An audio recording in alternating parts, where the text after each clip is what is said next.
This is Compound Insights, a podcast by CFA Society New York. I'm your host, Rob Rowan. Today we're speaking with Marvin Lowe. He is a senior global market strategist at State Street Global Markets. Within his team, Marvin's primary responsibility is to leverage State Street's proprietary institutional behavior, risk, and inflation metrics to monitor market developments and formulate their impact on global currency and interest rate markets. And boy, do we need to hear a lot about that right now. He earned his BA and his MBA from Stern. So Marvin, thank you for being here again. Thanks for having me. So I'd like to start with sort of one of the more recent news items, the banking crisis. You know, now that some things are coming along, there's been a massive shift to money markets. And that in our prep for this, we talked a little bit about the impact on the repo market. So how do you all see that? Yeah. So if we were looking at the risk that we were going to deal with in 2023, probably for the most part, bankruptcy of a couple of regional banks didn't kind of fit within that. So we're really looking into and learning a lot about the banking system and ultimately maybe some of the unintended consequences that have evolved over the last few decades from regulation and from monetary policy. But ultimately, I think that the main issues that the market has dealt with is that some of these banks, particularly the regional ones, were large enough that they became not necessarily a systemic risk the way you would think of the G-SIBs, but they were big enough that they could create a sense of concern with depositors. And that's exactly what happened. That's exactly what happened.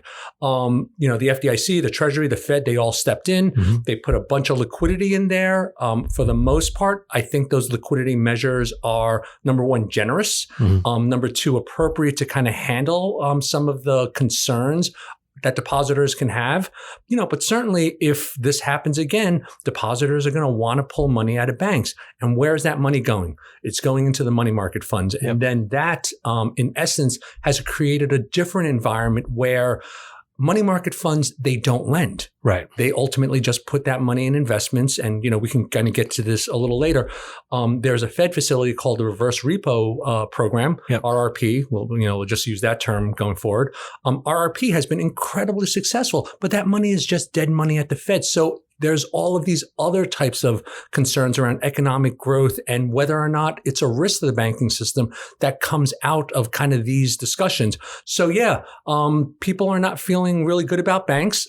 Banks, they've been trying to increase their margins, so they haven't raised their the rates on their interest accounts or their savings accounts, and that money is making their way into money market funds in larger and larger sizes.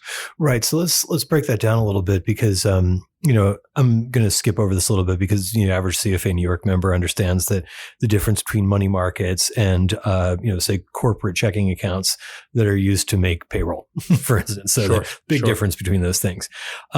When we talk about the knock-on effects from there to the RRP, mm-hmm. and to other pressures, what are you all thinking about for that in terms of those other pressures? Because one of the things that I always like talking about RRP is like it's the plumbing of the investment management world. Yeah. So what's the impact on the plumbing? Yeah. I mean, certainly this is, and I'm guilty of this. A lot of people that I work with and that I talk with accuse me of getting like really weedy. But yes, this is the plumbing of kind of the financial systems. So, money market funds, depending on how you're structured, you've got a variety of investment mandates. All of it's short term. Mm-hmm. All of it for the most part is supposed to be very, very safe. And for the most part, it is really safe. But they, as part of money market reform, kind of going back 10 years ago, and this is for your members that have lived through a couple of different crises. When we had a breaking of the buck in the money market complex, that was the Reserve Bank. Yeah. The SEC tried to address that by making sure there were enough liquidity parameters out there, and there were kind of investment rules to stop runs on these money market funds again. So they created gates on a certain type of money market fund, and other money market funds didn't have gates. Mm-hmm. Those money market funds that didn't have gates can only invest in a small handful of investments: cash, treasury bills, regular repo markets, those types of things. They've become incredibly popular. They are, for the most part, the lion's share of the money market industry at this this point. Mm-hmm. So when we kind of look at what investments are available to them, this reserve repo facility, this RRP that the Fed has put in place, they put it in place ironically for monetary policy. It's an attempt to keep the low end of their target range ultimately firm. Right. But it's become such an attractively yielding investment that captures every basis point of Fed rate hike immediately. Right. So when the Fed hikes by 75 basis points, as it did last summer, that RRP rate increased by 75 basis points the next day. Right. It just became the easy investment for a lot of these money funds to go into. So it's captured a lot of the excess liquidity that's in the system. Unfortunately, money has been coming out of the banking system. So, depositors have been, for the most part, being rational. They're taking money out of a checking account that yields 10, 15 basis points and putting it into a fund that yields 400 to 450, maybe even more basis points. That makes sense.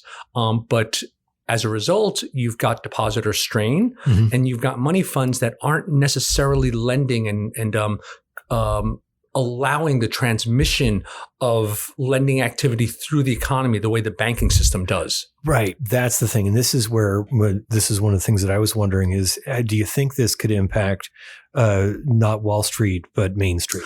Yeah, I think for sure. So the debate around how to look at the banking system, I think, has various stages.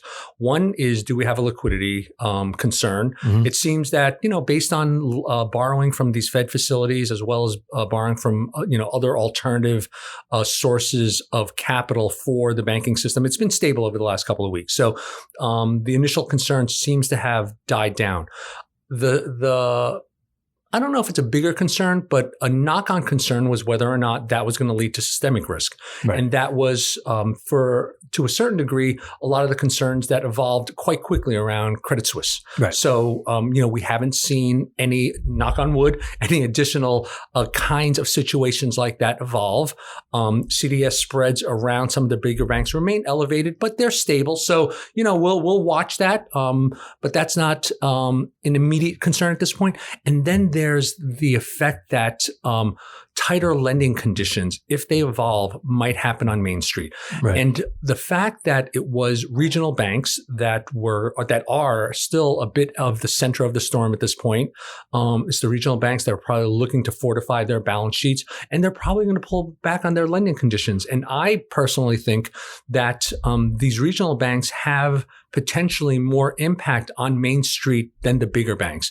The customer of a large GSIB kind of bank is a Fortune 500 company. Right. They can borrow certainly from a syndicate of large banks.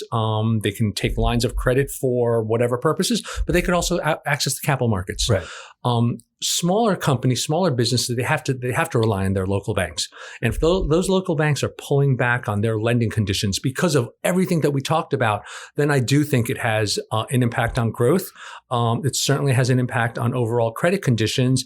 It's just really, again, from a policy perspective, and interest rates are where I spend a lot of my time, if not most of my time these days. How long does it take? Is this the slowing that the Fed and a lot of the policymakers around the world, ultimately are not that upset with? I mean, I'm sure that they're concerned with financial stability, but tightening credit conditions is part of the rate hike process. Right. So let me back up for 1 second there. Because there are a couple of probabilities you mentioned there. One of them is the probability of bank tightening. Yes. Now, other people we've had on this podcast feel that that's basically a certainty because many banks will be kind of front run the coming legislation because that's what's really going to come out of the banks that started with S is regulation, right?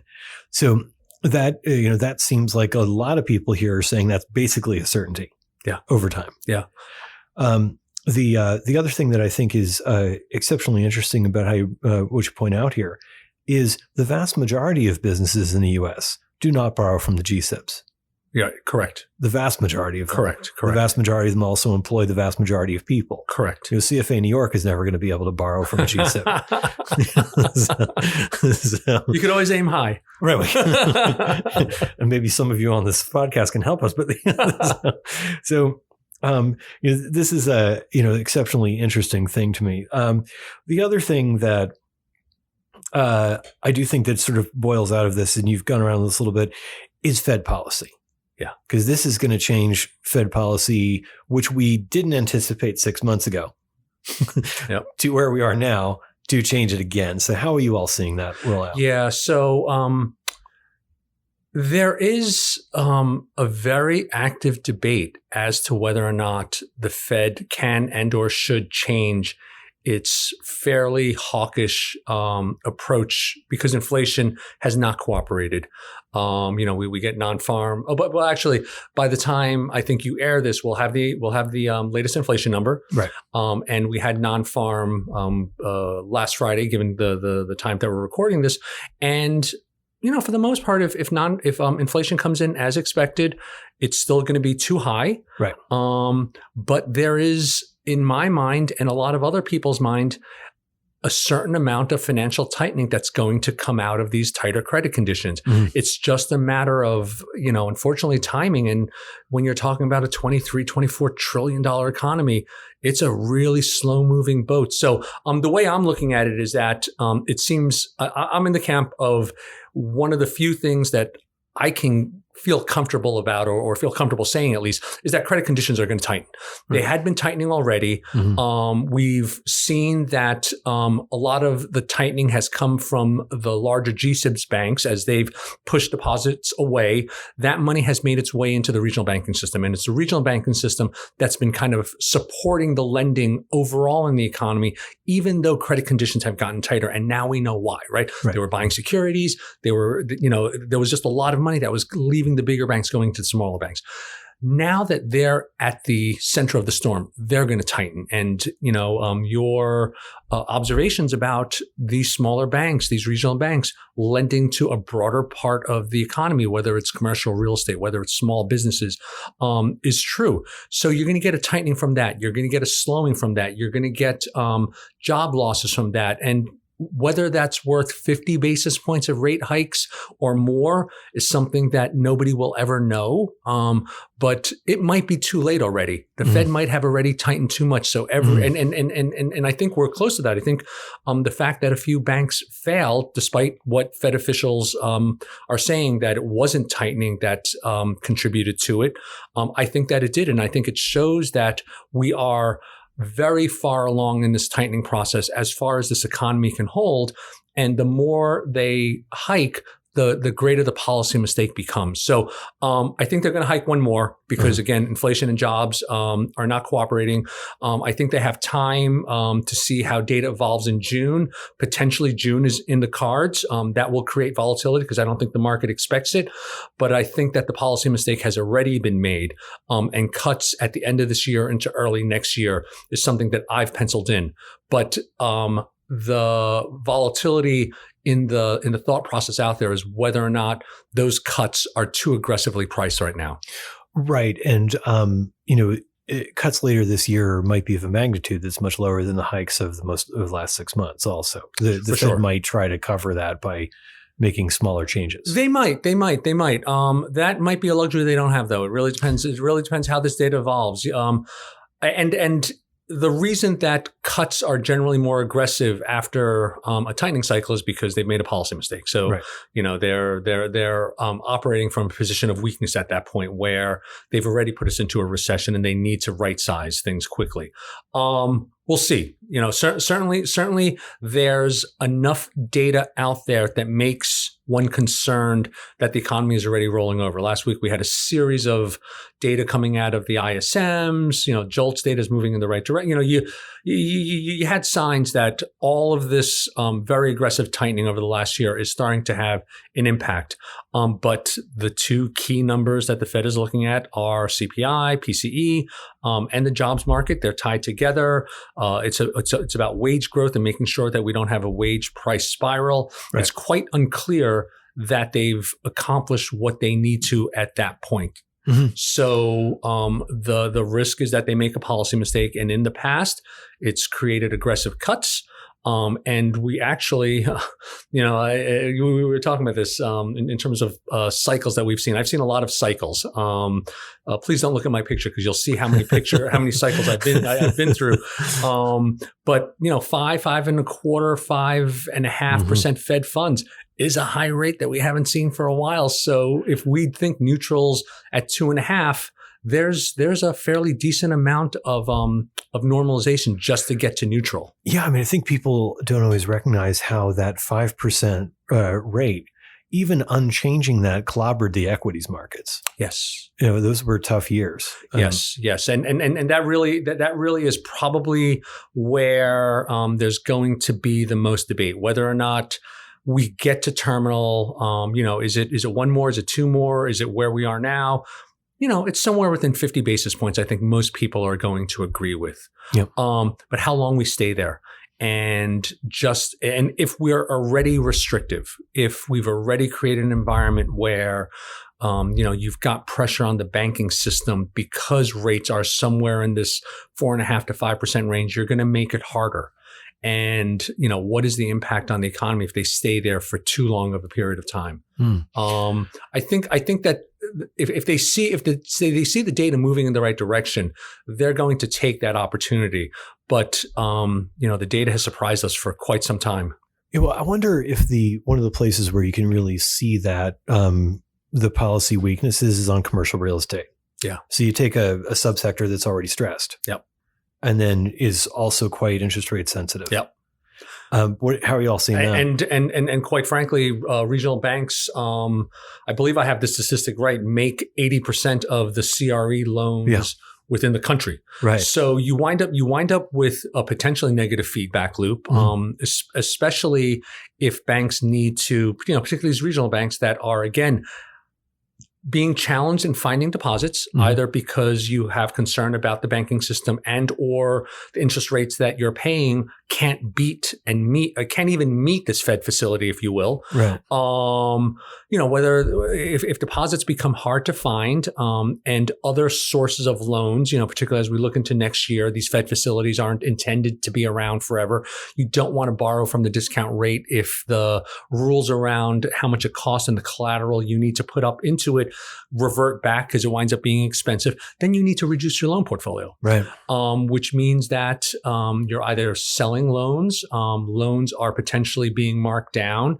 And already we've seen within the CMBS space some fairly significant spread widening. So we know it's more expensive for these projects. Right. That potentially creates the start of a negative feedback loop that will potentially go into other parts of the economy. Isn't there some bias in the CMBS market because there have been so many whole loan deals? Yep. So you're not really getting a good temperature of the entire commercial real estate market because they're all whole loans and usually on pretty substantially high A kind of properties. Yes. For sure. And, you could argue that the CMBS market has gotten a little bit too far ahead of itself, kind of given the credit quality versus, what's on a smaller bank's portfolio. Having said that, it is probably a little bit of a microscope into the bigger market. And it's something, that we, as, macro strategists and as analysts kind of look at as clues to, what the potential effects are of 1, 2, 3 steps ahead. And it's again, it's a sector that's already been challenged. Right. You have a lot of experience in that in terms of the commercial real estate world that you look at. It's hitting a sector that's already down. And if you have tighter capital, it's pretty clear, how this evolves. Right. Well, I mean, there's one thing that underpins all of these things, and I know it's something that you've studied for years, and that's currency. Oh, yeah. So and this is also important as we go into whatever globalization 2.0 is. Right. So how are you all reading currency markets right now? Right, for sure. Currency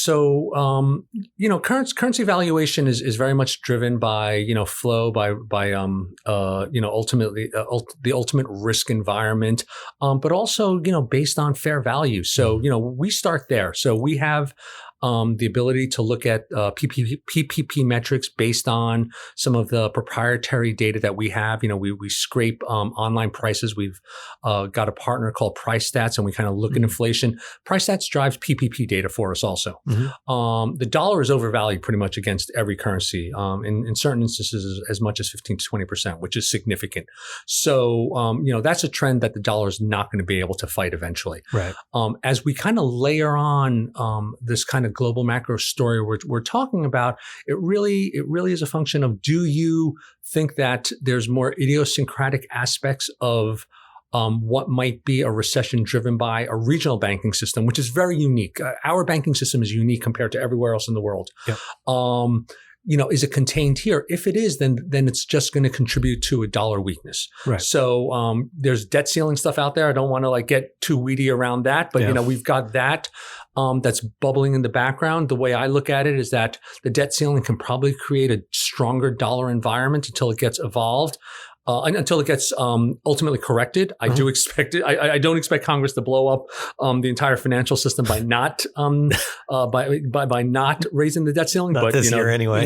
But you never know. Yeah. But once that is taken care of, and we get a sense that the economy's slowing, the Fed really is at a point now where it looks like it's not going to be able to hike anymore.